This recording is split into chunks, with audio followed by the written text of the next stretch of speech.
मुझे कई बार एक क्वेरी आती है कि जब लीड्स हमारे पास आती हैं, कुछ इंक्वायरीज आती हैं और जब हम उनको बताते हैं कि बिजनेस कोचिंग करने के पर्टिकुलर टाइम पीरियड की बिजनेस कोचिंग करने के लिए हमारे साथ जुड़ने के लिए एक ये इन्वेस्टमेंट आपको करना पड़ेगा करके, तो काफ़ी सारे बिजनेस ओनर्स करते हैं, बट काफ़ी सारे ओनर्स जो हैं थोड़ा सा कहीं ना कहीं उनको हिच होता है। हिच किस चीज़ का? हिच इस चीज़ का कि मैडम ये तो बहुत पैसा है, या मैम ये अमाउंट लगाना पड़ेगा, अरे नहीं नहीं अभी हम ये पे नहीं कर सकते हैं। So what I want is ये वीडियो बेसिकली उन बिजनेस ओनर्स के लिए है जो ये सोचते हैं कि जो ट्रेनिंग के अंदर, कोचिंग के अंदर, लर्निंग के अंदर, बिजनेस को ग्रोथ करने की लर्निंग के अंदर जो आप पैसा लगा रहे हो, दैट इज अ इन्वेस्टमेंट। और वो इन्वेस्टमेंट या वो खर्चा या वो एक्सपेंस बहुत कम है अगर आप, जो कॉस्ट आपको पड़ती है कि अगर आप वो लर्निंग नहीं लेते हो। कभी आपने सोचा है कि जो लर्निंग्स लेने की आप बात कर रहे हो,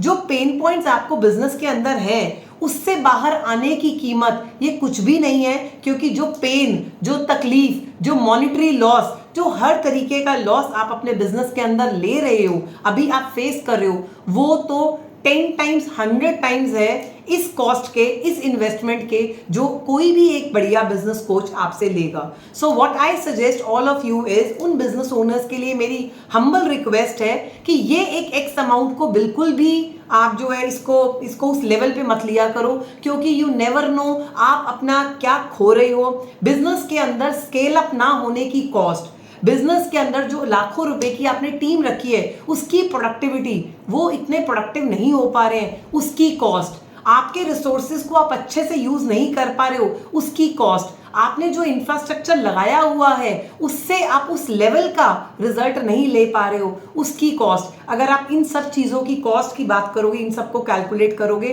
तो शायद एक बिजनेस कोचिंग की कॉस्ट आपको कुछ भी नहीं लगेगी।